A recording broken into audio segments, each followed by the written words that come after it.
Cheers, friends. This is Owning Her Seat, representing women who are breaking through glass ceilings in the culinary and hospitality industry. Today, I am here with Chef Razia Sabour. Thank you so much for joining me this afternoon. Thank you so much for having me. So I met Chef Razia, I'm going to say, was it last year, 2019? 2019. We met in 2019 and we just hit it off immediately. Yes. Sometimes you just know. So we met when we could go into public gatherings and we before the mask.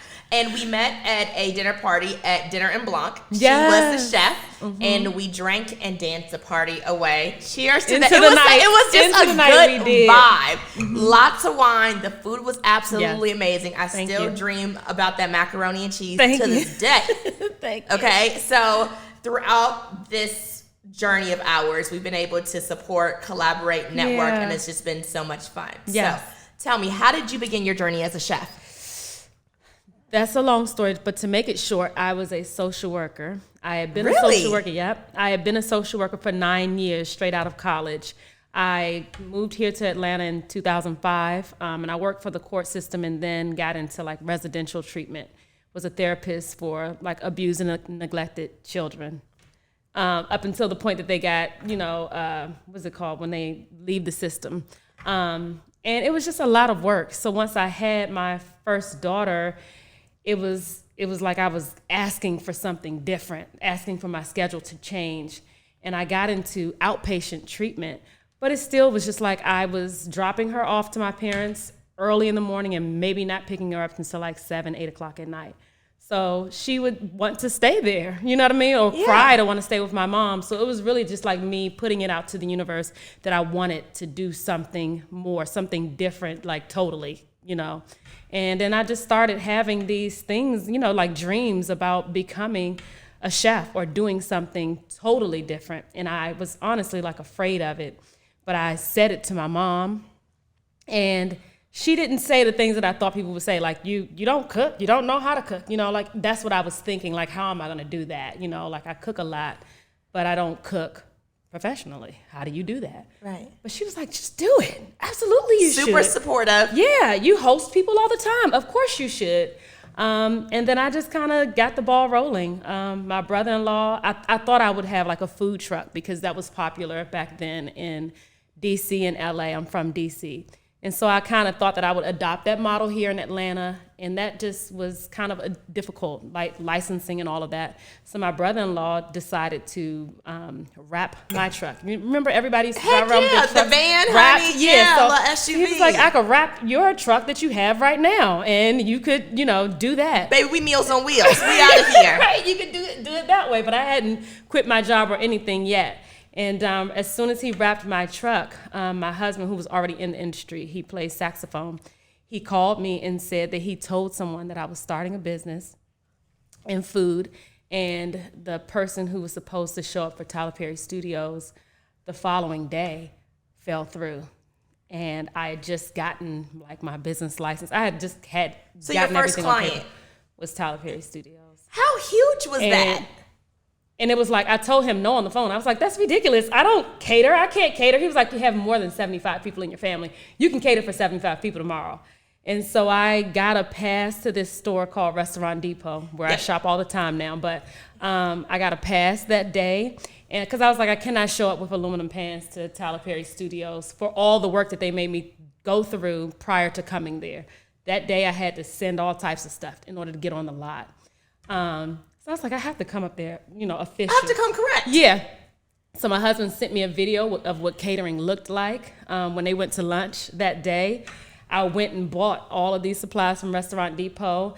My same brother-in-law, got T-shirts made. Y'all I didn't have a made chef it happen. Yeah, so and we notice. showed up official, me and two of my sisters.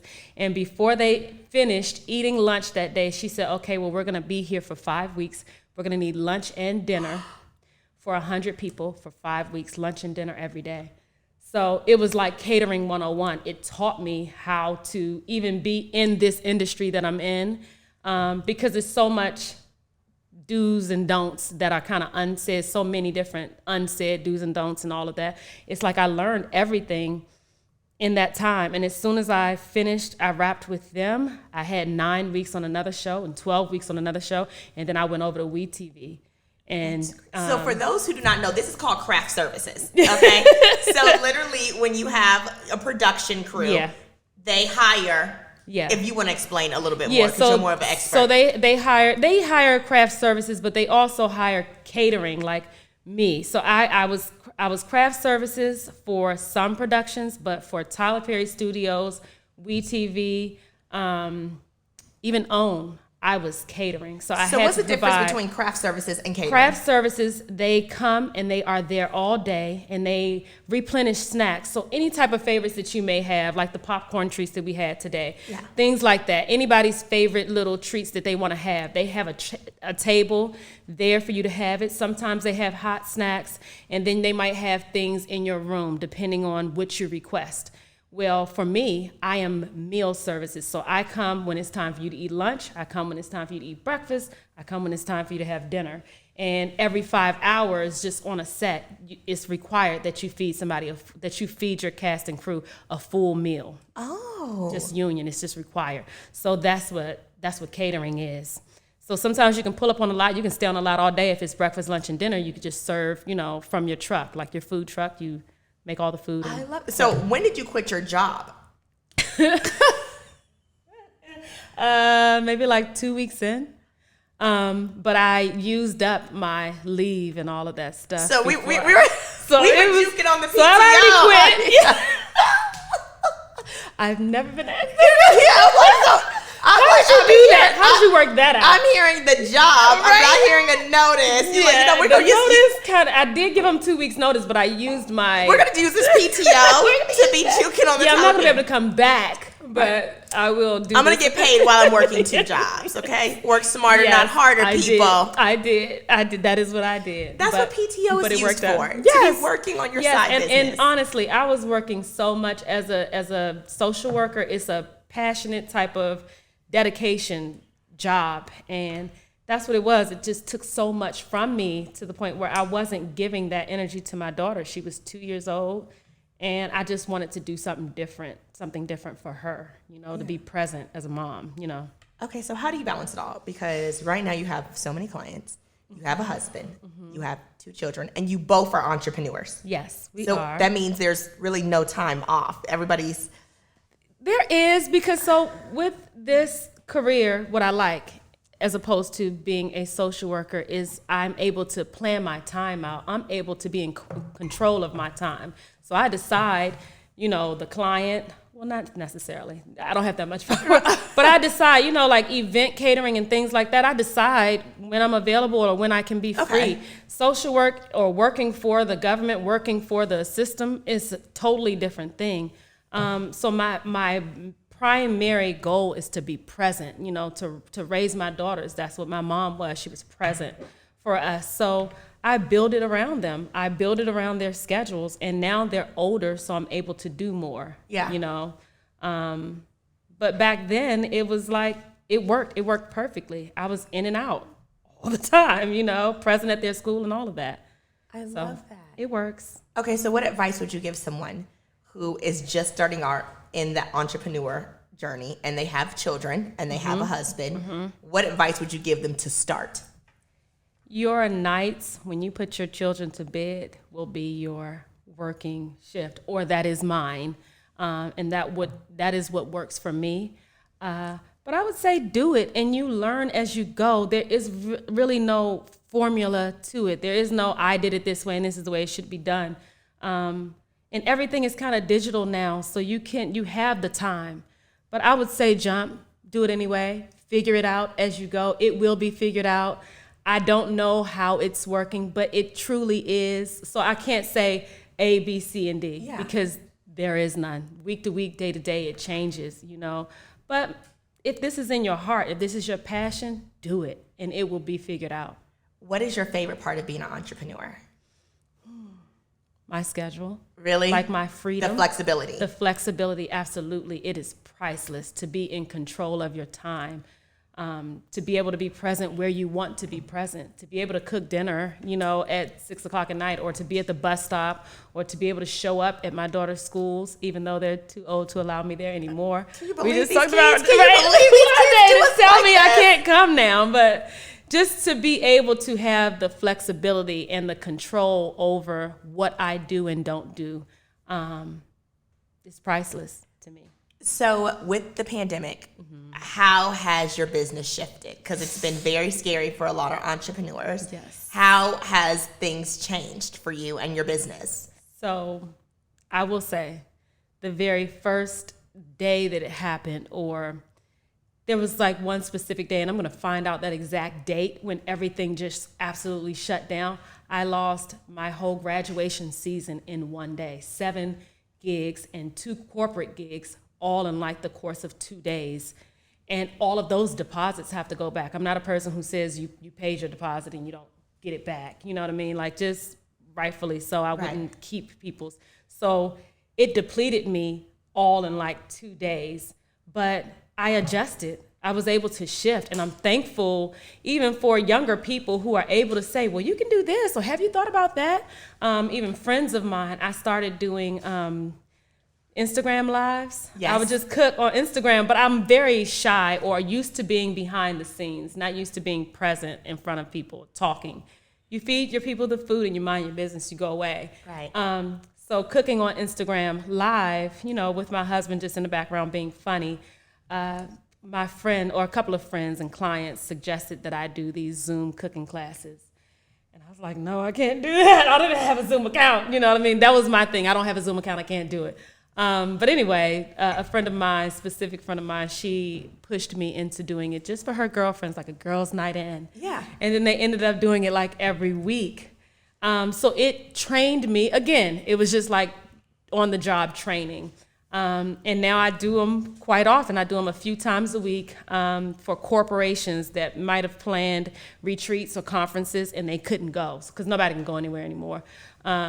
But yeah, so I ended up doing it that way, and my name just got referred along. So now it's fun for me, and I feel like that brought me out of my shell. And cooking is fun, so it helped me to teach people in that way, to kind of just have fun in the kitchen. So how do you, let's say for instance, I'm a mom, and it's very difficult. I'm not the best cook. Okay. What tips would you give me on starting to make things from scratch? Because everyone gets tired of eating out. Yes. We get tired of ordering and the crazy fees with delivery services. Yes. What tips would you give for healthy meals that are cost effective for families? I would say plan them out. Oh, okay. And think of what your children eat. So even when you're in a rush, right? Think of what you might grab for your children in a rush and figure out a way to make that. So my daughters had Chick-fil-A one time with one of their friends. They went to the pool with one of their friends. They ended up having Chick-fil-A. Yeah.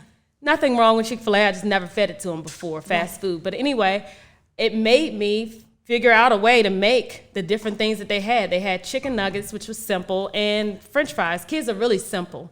So just figure out a way to prep that food. Sunday is a day that a lot of people use to, prep for the week. On that day, you can prep, for your family's food, for your kids' food, all of that. Meal prep is what they call it now, where people hire chefs to do that. Families can do that. You can do that. You can shop on Sunday with your children. Kids are helpful in the grocery store. Like, utilize your children. Don't think that children have to be pushed to the side. Utilize your children, because what you buy them, they should be present for. They should like it. You know what I mean? And then incorporate them in the kitchen as well. On that Sunday, this is what we're cooking. And maybe Wednesday we come back around and we refresh it, But I think incorporate your children, because at some point they can start cooking for you. Like, my daughters are 10 and 13. I see them cooking for you on Instagram. Yeah. It's so precious. Yeah. It's so precious. I could sit on the couch, or I could sit at the dinner table and have those meals brought to me. I could lay in my bed and they could bring me breakfast. Or I don't have to cook for them necessarily. They can cook for themselves. My daughter can get off the bus, come in the house, and I don't have to figure out a snack for her, or because she likes hot food all the time, my 10-year-old. She can do that for herself, and I don't have to be present in the kitchen. So get them started early, I would say. Get them started early. don't teach them about fear in the kitchen. Teach them more about safety and, you know, like guidance so that they can do it for themselves. I love that. Especially for busy moms. Like, you don't have to do it past a certain age. Sure. You don't have to, you know. No. They can do it for themselves. I love that. Yeah. Okay, so it's the dessert section of the podcast. So dessert. I haven't had my wine yet. Okay. So what is your favorite dessert to devour, and what is your favorite dessert to prepare? My favorite dessert to prepare first, I have to go with that one because it's more so about feeding other people for me, is peach cobbler. I love a good peach cobbler, but it's more for the crust for me. Yes, it's more for the crust for everybody. The crust and the sauce, not really the peaches. No, you know, like they just like the peach juice. Yeah. Yes, I want the peach juice, but not really. I don't want to bite into a peach. But so I make a double crusted peach cobbler, and people love it. So that satisfaction, and I make a really good banana pudding. Who doesn't love a good classic? And my sister makes pound cakes from my mom, and I just dress them up and make them look great. And my niece makes cheesecakes, and I love her cheesecakes. So I love like a good mascarpone. No, not everybody, but the people who do, they do it very, very well. I'm like, you're like, my sister makes this. Yeah. I'm like, where do you? Yeah, so I have a sister who makes pound cakes, and she is they are the most moist pound cakes you would ever have. Where's she at? She's in Fayetteville. She's right there in Fayetteville. But her name is Vakia, and she makes pound cakes. And then my niece is Raya, and she makes cheesecakes, and they are awesome. She makes a good mascarpone cheesecake, which makes it not so sweet. She makes the sweet ones too, but the one that I love is her mascarpone cheesecake. It's the best. So what's your favorite? So your favorite one to devour? My absolute favorite is like a mascarpone style cheesecake, like a bananas Foster. Oh my goodness, that sounds delicious. Because she puts ginger snaps on the bottom, like you know where the crust is. When are they coming on the show? Yeah, it's like granola and ginger snap crust. That just sounds delicious. Oh, it's divine. So we're at the part of the show where you get to ask me questions? Yeah, whatever you want to ask me. I would like to know about your blog. Oh my God. I would like to know about I would like to know about everything, but more so I would like to know about your blog and how that has changed, you know, with the pandemic and so I started my blog in 2013. So so I feel like a dinosaur. Wow. And I went into food because I felt like when I first got started, gossip was so hot. And I was always like, let me mind my business. Like, I don't really care about who's sleeping with who. It's just, it's so invasive. Yeah. You know what I mean? Like, I just didn't care. Yeah. So I started my blog. And when I started my blog, I was like so excited. Mm-hmm. And I was working in a food magazine. And when I was working in the food magazine, I went to the editor. You were working at a food magazine? Yeah, I was working. But I was doing I was an account executive. I was selling ads in this food magazine. And I was so excited because I was like, oh my God, there's so many restaurants. I was always like a Ruth Chris Houston's girl. You know what I mean? Yes, I do know what you mean. Yes. So then when I started realizing there's so many amazing hidden gems or whatever from like selling these ads, because they give you a whole list of restaurants you have to reach out to. I'm like, I've never even been to any of these places. So after I'm going to say 6 months, I decided I'm going to write a little food directory is what I called it. Wow. And I went to the editor. And I was like, oh my God, I have a great idea. I'm going to launch this thing called Eating with Erica. And I'm Erica, you know what I mean? He was like, that's the stupidest thing I've ever heard. And, get back to your invoices or whatever. I was like, I'm going to show you. I got something for you. That's what'll make you run. Exactly, of course. Right. So I start working on my little business on the side or whatever. And I was selling an ad one day. And the woman said no to the ad, but she was like, I want to be on her blog or whatever. Of course I got fired. And really? Yeah, they let me go. It did not pay me. That's all right. That's the jump off. I was like, okay. I'm like, it's not even like I'm getting medical benefits. This is my little side job or whatever. So I ended up working, and every time I would go to a restaurant, I would send them an email. I went to your restaurant, here's the blog. Nobody responded for 2 years. Okay. Oh, really? And finally I went in where I was hosting my email domain for my emails. It was not connected or whatever. So I wasn't getting any of my emails. They repaired it. And then I had 13,000 emails. And I just start, and then it was the jump off, literally. Oh my goodness. So then I end up losing my job. I'm going to say fast forward. Okay. I end up losing my job 4 years ago. And then my boyfriend, who's my husband, who's my husband now. Yeah. He was like, when you lost your job, I got a severance, and he was like, you have 6 months to figure it out. I'll cover all your bills, whatever. Wow. And you got to make it shake, or you got to go back to work. And right. I've been full time ever since. Yeah, it's just a lot. So I was like, with managing your schedule, being an entrepreneur, I think a lot of times, a lot of people think that it's just like, oh, I wake up at 12 and I get to do what I want to do. No. It's just like my days start anywhere between 5:30 to like out the bed 5:30, 5 o'clock, because it's like I don't have enough time in a day. Yeah, there's always something that needs to be done. Yeah, that's what I say about just motherhood. It's once they get to bed, once you take care of your husband, that's when your day really. That's when you're, that's when the hustle starts. Yeah, that's when the hustle starts at night for me. But yeah, and then I start cooking at like 4 in the morning. Sometimes cooking? It depends on what it is. If it's private chef stuff, maybe not. But if it's an event, yeah. Okay, so what is next for Fuller Foods? Next for Fuller Foods. So I am completing my book. Come on, book. Which is a cookbook and memoir kind of all in one. I like a good memoir now. I love your little memoir. It's not like a tell-all, but it's like I wanted to incorporate my family, and I wanted to talk about my upbringing and how this came about. I didn't just all of a sudden start cooking. Right. I cooked throughout my life. So it's about that. But it's also a cookbook. So in the fall, 2021. And then my ultimate dream always was to have, like, I saw a Mack truck driving down the interstate with Fuller Food on it. Fuller Catering at the time. I had a vision of that. So that's what I really want to do, is have packaged goods in grocery stores. So the mac and cheese that you spoke about. That mac and cheese is different. It's so good. There are 4 different items. So my honey cornbread, the mac and cheese, sweet potato souffle, and then I can't think of the other one right now. But so there are 4 different items. Delicious.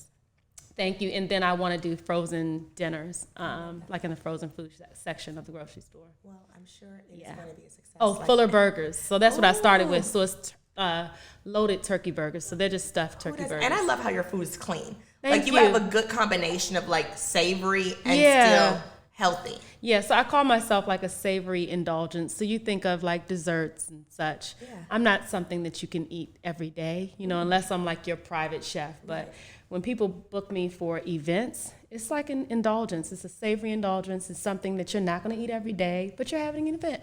You're having a gathering, and so you want to indulge. It's an experience. It's an experience. It's an experience, So that's what I am. Well, you are an experience, and I'm glad I got to experience you today. Yes, me too, as well. I admire you so much. You're the bomb.com. Yes, thank you. Thank you. Thank you so much, Chef Razia Sabour, for joining me today on Owning Her Seat.